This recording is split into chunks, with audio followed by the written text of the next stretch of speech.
Meals chapati రోటీ కాకుండా సంతృప్తిగా rice కూడా తినవచ్చు. Doctor rice sugar free rice, doctor rice diabetic rice, sugar పెన్సని బియ్యం, డాక్టర్ రైస్. ఈరోజు రాష్ట్రం అంతా కూడా కూటమి ప్రభుత్వం సంబంధించిన నాయకులందరూ కూడా సుపరిపాలన తొలి అడుగు గడప గడపకి ఈరోజు తెలుగుదేశం పార్టీ నాయకులు, జన సైనికులు, బీజేపీ నాయకులు అందరూ కూడా ఒక మంచి కార్యక్రమాన్ని చేపట్టి చంద్రబాబు నాయుడు గారు అందరికి కూడా ఆదేశాలు ఇచ్చి మరి ప్రతి ఒక్క ఇంటికి కూడా వెళ్ళి ఈ సంవత్సరం కాలంలో మేము చేసిన కార్యక్రమాలు కావచ్చు, మేము చేయబోతున్న కార్యక్రమాలు కావచ్చు, ఇవన్నీ కూడా మన రాష్ట్ర పరిస్థితి కూడా అన్నీ కూడా ప్రజలకి చెప్పడమే కాకుండా ఈరోజు ఈ సంవత్సరం కాలంలో వైసీపీ నాయకులు ఏ విధంగా మేము చేసిన పనులను కూడా తప్పుదావ పట్టించడానికి తప్పుడు ప్రచారాలు చేస్తున్నారనేది కూడా ఈరోజు ప్రజల్లోకి తీసుకెళ్లాల్సిన అవసరం ఎంతైనా ఉంది. ఎందుకంటే ఈరోజు ఈ రాష్ట్రంలో కూటమి ప్రభుత్వం వచ్చిన తర్వాత ఏదైతే చంద్రబాబు నాయుడు గారు, పవన్ కళ్యాణ్ గారు, బీజేపీ ఎన్నికలకు ముందు ఇచ్చిన హామీలు నెరవేరుస్తున్నామా లేదా, ఈరోజు అసలు పరిపాలనే పక్కన పడేసి కక్ష రాజకీయాలు చేసిన వైసీపీ నాయకులు మా గురించి మాట్లాడుతుంటే చాలా విచిత్రంగా, విడ్డూరంగా ఉంది. ఎన్నికలకు ముందు చంద్రబాబు నాయుడు గారు ఇచ్చిన హామీలు డిఎస్సి పైన సంతకం పెడతామన్నాడు, పెట్టడం జరిగింది. ఏదైతే ల్యాండ్ గ్రాబింగ్ అంటే భూ హక్కు చట్టాన్ని రద్దు చేస్తామని చెప్పినారు, రద్దు చేయడం జరిగింది. పెన్షన్ ఒకేసారి పెంచి 4,000 రూపాయలు ఇస్తామని చెప్పినాడు, పెంచినారు, టైంకి పంచుతున్నారు. అదే కాకుండా సంవత్సరానికి 3 గ్యాస్ సిలిండర్ ఇస్తామని చెప్పినారు, ఆ కార్యక్రమం ఆల్రెడీ మొదలైంది. తల్లికి వందనము కార్యక్రమం పేరు పైన ఎంతమంది పిల్లలు ఉంటే అంతమందికి డబ్బులు తల్లి అకౌంట్ లో వేస్తామని చెప్పినాము, ఆ స్కీమ్ కూడా స్టార్ట్ అవ్వడం జరిగింది. మరి అదే కాకుండా రైతులకు వేస్తా అన్న డబ్బులు కావచ్చు, లేకపోతే మహిళలకి ఉచిత బస్సు ప్రయాణం కావచ్చు, ఆగస్టు 15 నుంచి మొదలవుతుందని చెప్పి చంద్రబాబు నాయుడు గారు చెప్తుంటే ఇవన్నీ ఎక్కడ ఏమీ కనిపించట్లేదు. ఎంతసేపు ఉన్నా తెలుగుదేశం పార్టీ ఏమీ చేయలేదు, ఏమీ చేయలేదు, ఏమీ చేయలేదు అని చెప్పి మాట్లాడుతున్నారే తప్ప చేసిన కార్యక్రమాలు ఎందుకు మీరు మాట్లాడలేకపోతున్నారు? నిజంగంటే మీరు గుండె మీద చేసుకొని చెప్పండి. పెన్షన్లు పంచలేదా? టైంకి అందజేయట్లేదా? అధికారులకి జీతాలు కట్టి టైంకి రావట్లేదా? మండలానికి 2 కోట్ల రూపాయలతో ఈ సంవత్సరం కాలంలో అభివృద్ధి కార్యక్రమాలు చేయలేదా? ఎక్కడైతే రోడ్లకి గుంతలు పడి ఉన్నాయో అవన్నీ కూడా పూడ్చలేదా? ఇవన్నీ కూడా చేస్తుంటే ఎందుకు వైసీపీ వాళ్ళు ఓడ్చుకోలేకపోతున్నారు అనేది కూడా ఒకసారి మనం అందరం కూడా ఆలోచించాలా. చెప్పినారు ఎక్కడ కూడా ఎమ్మెల్యేలు కావచ్చు, బూత్ ఇన్ఛార్జీలు కావచ్చు, ఎవరు కూడా మనము చేసిన పనులు చెప్పుకోకుండా తిరగడానికి వీల్లేదు.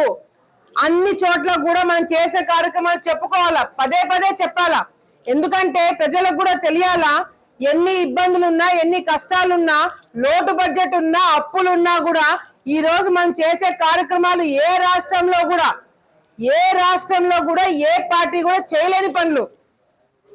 ఇంత పెద్ద స్థాయిలో పెన్షన్లు ఇవ్వడం అనేది ఏ రాష్ట్రంలో కూడా లేదు, మన రాష్ట్రంలో సాధ్యమవుతుంది.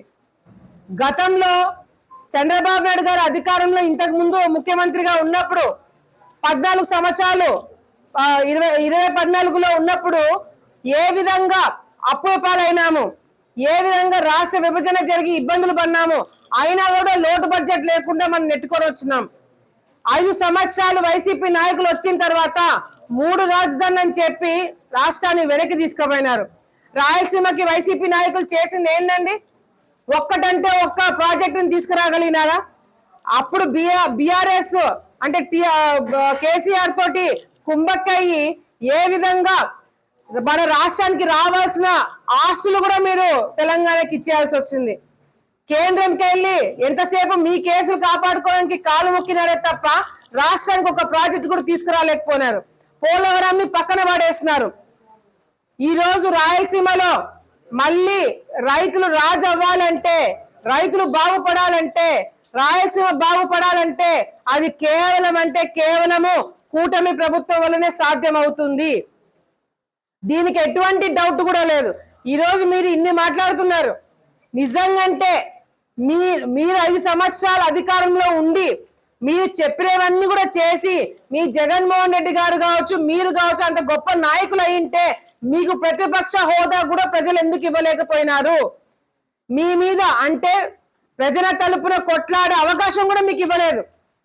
ఈ రోజు జగన్మోహన్ రెడ్డి గారు ఎక్కడైతే గాంజాయి అమ్ముతున్నారో, ఎవరైతే కేసులు పెట్టుకొని వాళ్ళు తప్పుడు కార్యక్రమాలు చేస్తున్నారో వాళ్ళ దగ్గరికి వెళ్ళి వాళ్ళకి ధైర్యం చెప్తాడు జగన్మోహన్ రెడ్డి. ఈ రోజు వాళ్ళ ప్రభుత్వం అధికారంలో ఉన్నప్పుడు 5 సంవత్సరాలు గాంజాయి ఈ దేశంలో ఎక్కడ దొరికినా కూడా ఆంధ్రప్రదేశ్ వైపు చూపించినారు. ఏ ఒక్క రోజైనా జగన్మోహన్ రెడ్డి గారు బయటికి వచ్చి గాంజాయి వాడకండి, డ్రగ్స్ వాడకండి, యువత చెడిపోతారని ఒక్కసారి చెప్పగలిగినారా? ఎందుకు జగన్మోహన్ రెడ్డి గారు డ్రగ్స్ కి అగైన్స్ గా చెప్పలేకపోయినారు? ఎందుకంటే లోపల డ్రగ్స్ ని గాని గాంజాయిని గాని సప్లై చేసిందే వైసీపీ నాయకులు. ఈ రోజు నేను చెప్తున్నాను, ఈ రాష్ట్రం బాగుపడాలన్నా, ఈ రాష్ట్రం ముందుకు వెళ్ళాలన్నా, ఈ రాష్ట్రంలో పరిశ్రమలు రావాలన్నా, చదువుకున్న పిల్లలకు ఉద్యోగాలు రావాలన్నా, ఇక్కడ ఈ రాష్ట్రం బాగుపడాలన్నా కేవలం చంద్రబాబు నాయుడు గారు, లోకేష్లతో మాత్రమే సాధ్యమవుతుంది. ఈ రోజు ప్రజలు మేమిచ్చిన హామీలన్నీ కూడా నెరవేర్చడం చాలా సంతోషంగా ఉన్నారు. మీరు ఎందుకన్నా అడ్డుపడుతున్నారు? ఈ రోజు వైసీపీ నాయకులు మీరు ఇన్ని మాటలు అంటున్నారు ప్రభుత్వాన్ని గురించి. మీ ఎమ్మెల్యేలుగా గెలిచిన వాళ్ళు అసెంబ్లీకి రారు. జగన్మోహన్ రెడ్డి గారు అసెంబ్లీకి పోవద్దని చెప్పి వైసీపీలో గెలిచిన 11 మందికి చెప్పినారు. వాళ్ళు అసెంబ్లీకి రారు, ప్రజా సమస్యల గురించి మాట్లాడరు, కానీ జీతాలు మాత్రం ప్రభుత్వం దగ్గర నుంచి తీసుకుంటున్నారు. ఇదే జగన్మోహన్ రెడ్డి గారు అసెంబ్లీకి వచ్చి ఎందుకు మాట్లాడలేకపోతున్నారు? ఇదే గెలిచిన ఎమ్మెల్యేలు వైసీపీ తరపు నుంచి ఎందుకు మీరు అసెంబ్లీకి వచ్చి కొట్లాడలేకపోతున్నారు? మీరు గెలిచినప్పుడు మా వాళ్ళు ఉన్నారు కదా 23 మంది, వాళ్ళు ఎంత బ్రహ్మాండంగా కొట్లాడినారు. మీరు ఎన్ని బూతులు మాట్లాడినా, మీరు అసెంబ్లీని ఎంత ఘోరంగా వాడుకున్నా, కానీ ఆ అసెంబ్లీకి చట్టసభకి మర్యాద ఇచ్చి ప్రజా సమస్యల గురించి మాట్లాడాలో, గొంతెత్తి మాట్లాడాలని చెప్పి మా వాళ్ళు అసెంబ్లీకి వచ్చినారు. మేము చేసే పనుల మీద మాత్రమే మేము దృష్టి పెడుతున్నాం. తమ్ముడు మాట్లాడుతూ ఆ 3 నిమిషాలు ఇంకొక మాట అన్నాడు, నా సొంత కార్యకర్తలకి నేను అన్యాయం చేస్తున్నానంట. ఒక్క కార్యకర్తని అంటే కార్యకర్త తప్పు చేయకపోతే నా వల్ల ఎటువంటి ఇబ్బంది ఉండదు. కార్యకర్త తప్పు చేసింటే నా వల్ల డెఫినెట్ గా ఇబ్బంది పడి ఉంటాడు. సో ఏ కార్యకర్తల గురించి నువ్వు మాట్లాడుతున్నావు? నువ్వు పేరు ఎత్తి చెప్పు. నువ్వు తెలుగుదేశం పార్టీ భూమా కుటుంబంలో భూమా వర్గానికి సంబంధించిన ఏ కార్యకర్తకి అన్యాయం చేస్తున్నా నేను? మీరు గతంలో వర్కులు వచ్చినప్పుడు కాంట్రాక్టర్లకు ఇచ్చుకొని కార్యకర్తలను ఇబ్బంది పెట్టి ఆర్థికంగా మీరు, ఈ రోజు నేను రైట్ రాయల్ గా చెప్తున్నా నేను. అవును, వర్కులన్నీ కార్యకర్తలకే ఇచ్చినాము, కాంట్రాక్టర్లకు ఇవ్వలేదే. కార్యకర్తలు గతంలో ఇబ్బందులు పడ్డారు కాబట్టి కార్యకర్తలకు ఇచ్చుకున్నాము. ఏ కార్యకర్తకు అన్యాయం చేశామని చెప్పండి. ఒక్కరి పేరు చెప్పమని చెప్పండి. 3 నిమిషాలు మాట్లాడినారు కదా, ఒక్కరి పేరుని మాట్లాడగలిగినాడా? లేదు. అంతేకాకుండా ఇంకోటి, మొన్న జరిగింది జుట్టు సవాలు కాదు, గేట్ల సవాలు. గేట్ల సవాలు ఏం జరిగిందండి? నేను ఇప్పుడు ఓపెన్ గా చెప్తున్నాను, తమ్ముడు నాని, నువ్వు ఫోన్ చేసి మీ సర్పంచ్ సీసా వెంకటేశ్వరుని పక్కన పెట్టి నాకు కమిషన్ ఇవ్వండి, 25 లక్షలు నాకు కమిషన్ ఇవ్వమని నువ్వు అడిగినావా లేదా? నువ్వు మీ ఇంటి దేవుడు నరసింహస్వామి మీద ఒట్టేసి నువ్వు చెప్పు. సీసా వెంకటేశ్వరుని పక్కన పెట్టండి, రాజకీయం గబ్బులేపుతున్నాడు, డబ్బు నాకు గట్టని డైరెక్ట్ గా సవాల్ లేకుండా ఎవరు రానికుండా చేస్తానని నువ్వు మాట ఇచ్చినావా లేదా? అర్ధరాత్రి నాకు ఫోన్ వస్తే నేను ఒకటే చెప్పిన, మనకి పోతే పోయింది, ఎక్కడ కూడా కాంప్రమైజ్ కాకండి, ₹1 కూడా అవతల వాళ్ళకి ఇచ్చేది లేదు, పోటీకి వస్తారేమో రమ్మని చెప్పండి అని చెప్పినాము. ఎక్కడ వచ్చినారు పోటీకి? మీరు సవాళ్ళు జరిగినాయి, పోలీస్ డిపార్ట్మెంట్ అంతా పెట్టించినాము, ఎక్కడ కూడా ఒక్క గొడవ జరగలేదు. వైసీపీ నాయకులు వచ్చి లోపల కూర్చున్నారు కదా, ఎందుకు పాడలేకపోయినారు వైసీపీ నాయకులు? వద్దని ఎవరైనా అన్నారా? మీరు సవాలు పాడరు, ఎవరికైనా మా వాళ్ళకి వస్తే అది మేము దౌర్జన్యంగా తెప్పించుకున్నామని చెప్పి మాట్లాడతారు. నీకు ఏ మాత్రమైనా నీకు ఎమ్మెల్యేగా పనిచేసిన ఎక్స్పీరియన్స్ ఏ మాత్రం 1% అన్నా ఉంటే నువ్వు పిచ్చి పిచ్చి మాటలు మాట్లాడవు తమ్ముడు నాని. ఇప్పుడైనా నువ్వు తల్లి చాటు బిడ్డగా బయటికి రావాలని అనుకుంటే కొంచెం బుర్ర ఉపయోగించి ఏం జరుగుతుంది, ఎందుకంటే నేను అన్ని ఓపెన్ గా చెప్తా. నువ్వు 60-40 నాయన అడిగినారా లేదా? మొన్నటికి మొన్న 60-40 మీరు అడిగినారా లేదా? నేను వద్దనా లేదా? లేకపోతే ఇట్లాగే సాక్షులు రాపిస్తాము, పై లెవెల్లో నా మీద కంప్లైంట్ వేరే విధంగా ఇప్పిస్తాము, లోపల ఇంకొకరితో చెప్పిస్తామని చెప్పి నువ్వు అన్నావా లేదా? మీరు అన్న రోజు వచ్చి మీ దేవుడి మీద ఒట్టేసి చెప్పమనండి. సో మీరు నాతో పెట్టాలనుకుంటే, నా గురించి మీరు మాట్లాడాలనుకుంటే నేను అన్ని ఓపెన్ గా మాట్లాడతా. మీరు అర్ధరాత్రి నాతో సమావేశాలు జరిపినవన్నీ కూడా నేను బయటికి చెప్పాల్సి వస్తుంది ఎవరి ద్వారా అనేది. సో నాతో మీరు దయచేసి ఇటువంటి రాయబారాలు పెట్టుకోకండి. నేను వదులుకుంటా కానీ రాజకీయము అవతలతో కాంప్రమైజ్ అయితే కాము. అది దయచేసి వైసీపీ నాయకులు గుర్తు పెట్టుకోవాలా. నా సంగతి దేశం అందరికీ కూడా కాంప్రమైజ్ కానని తెలుసు, అందరికీ తెలుసు. నిజంగాంటే మీ వైసీపీ నాయకులు మేము తప్పుడు కేసులు పెట్టామని చెప్పి మాట్లాడుతున్నావు తమ్ముడు. ఎవరి మీద పెట్టామని చెప్పు. వాళ్ళు టెండర్ల కోసం వాళ్ళు పార్టిసిపేట్ చేయడానికి వాళ్ళు వస్తే నేను తప్పుడు కేసులు పెట్టించి వాళ్ళని టెండర్లో పార్టిసిపేట్ చేయకుండా చేశానంట. ఒక్కడి పేరు చెప్పు, ఆ టెండర్ నీకే ఇప్పిస్తా. నేను ఒక్కడి మీద తప్పుడు కేసు పెట్టి వాళ్ళని నేను టెండర్లు పాడనీయకుండా చేశాను నిరూపిస్తే ఆ టెండర్లు మీ వాళ్ళకే ఇప్పిస్తా. అసలు మీ ప్రభుత్వంలోనే మీ జగన్మోహన్ రెడ్డి మీద నమ్మకం లేక, డబ్బులు వస్తారేదో నమ్మకం లేక అధికారులు మా కాంట్రాక్టర్ తో మాట్లాడి మేం వర్కులు చేసే సందర్భాలు ఉన్నాయి టౌన్ లో. ఎందుకంటే మీరు తప్పు చేశారని మీకు తెలుసు కాబట్టి మీరు అసెంబ్లీలో ఈరోజు ముఖాలు చూపించుకోలేకపోతున్నారు. ఈరోజు ఈ మంచి కార్యక్రమాన్ని స్వాగతించి ప్రజలందరూ కూడా చాలా చాలా సంతోషంగా ఉన్నారు. ఇచ్చిన హామీల కన్నా ఇంకా ఎక్కువ చేసే వ్యక్తి చంద్రబాబు నాయుడు గారు.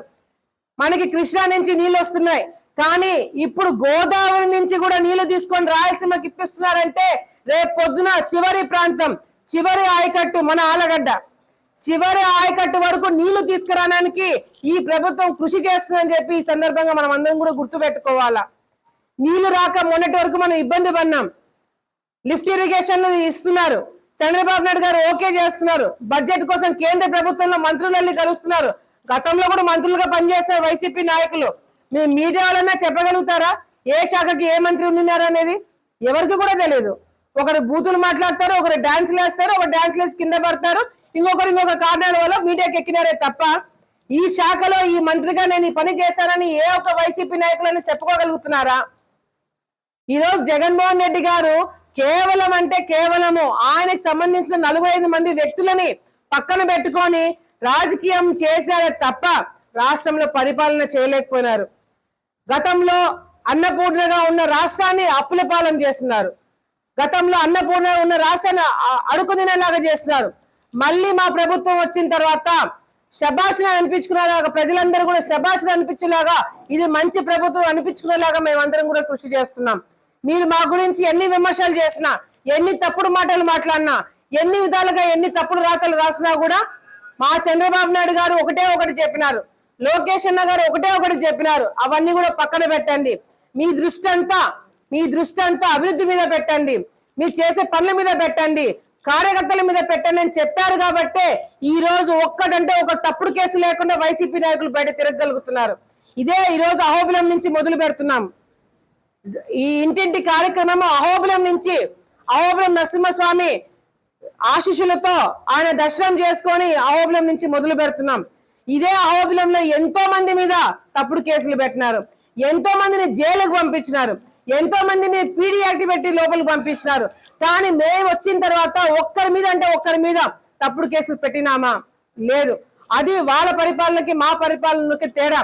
కానీ వీళ్ళు ఏమి చేయట్లేదు, మేము ఏం చేసినా ఊరుకుంటారని చెప్పి అనుకుంటున్నారేమో. ఒక్క లిమిట్ దాటితే మాత్రం ఎవరు కూడా ఊరుకోము. ప్రజలకి డిస్టర్బెన్స్ కానీ, ప్రభుత్వానికి కానీ డిస్టర్బెన్స్ కానీ ఎవరైనా చేస్తే మాత్రము మేము ఊరుకునేది లేదని చెప్పి మరొకసారి తెలియజేసుకుంటూ, ఈ పండుగ వాతావరణాన్ని ప్రజలందరూ కూడా స్వీకరించి మేము మీ ఇళ్ల కాడికి వచ్చినప్పుడు ఇంకా మీ సమస్యలు చెప్పుకోండి, అవన్నీ కూడా ప్రభుత్వం దృష్టికి తీసుకొని వెళ్ళి తప్పకుండా కూటమి ప్రభుత్వము మీకు న్యాయం చేసేలాగా మేమందరం కూడా కృషి చేస్తామని చెప్పి ఈ సందర్భంగా తెలియజేసుకుంటున్నాము. మేము మా అధికారంలోకి వచ్చిన తర్వాత మిమ్మల్ని పార్టిసిపేట్ చేయకుండా మేము చేసినామా? అంత కర్మ మాకు పట్టలేదు. మీరు ఇంకొక రాజకీయాలు, ఇటువంటి రాజకీయాలు పక్క నియోజకవర్గాల్లో చూసింటారేమో, కానీ ఆలగడ్డలో మాత్రము రాజకీయాలు మేము ఒక పద్ధతి ప్రకారం తీసుకుపోతాము, దానికి తగినట్టుగానే ఉంటాయని చెప్పి తమ్ముడు నానికి మరొకసారి తెలియజేసుకుంటూ, నీకు ఇప్పుడైనా 3 నిమిషాలు ఇచ్చారు, నువ్వు ఇట్లనే సమాధానం చెప్పుకుంటూ వాస్తవాలు చెప్పకుండా నువ్వు ఇట్లాగే పనులు చేస్తే మాత్రము నీ పార్టీ వాళ్ళ, నీ సొంత పార్టీ వాళ్ళ నువ్వు 3 నిమిషాలు కూడా కట్ చేసి నేను కూర్చోబెడతానని తమ్ముడు నానికి మరొకసారి తెలియజేసుకుంటూ, అక్క అయినా మంచితనంతో వదిలేస్తుంది, మీ బాగా వదిలిపెట్టడని మరొకసారి మీ నానికి తెలియజేసుకుంటున్నా. తెలుగులో ఫాస్టెస్ట్ న్యూస్ ఇప్పుడు కొత్త అవతారంలో 5 సెకండ్లోనే పూర్తి వార్తా సమాచారం మీ చేతిలో. సోషల్ మీడియా ట్రెండ్స్ మీ కళ్ళ ముందుకే live TV and voice search options తో ఇప్పుడే డౌన్లోడ్ చేయండి. యాప్ లింక్ డిస్క్రిప్షన్ లో ఉంది.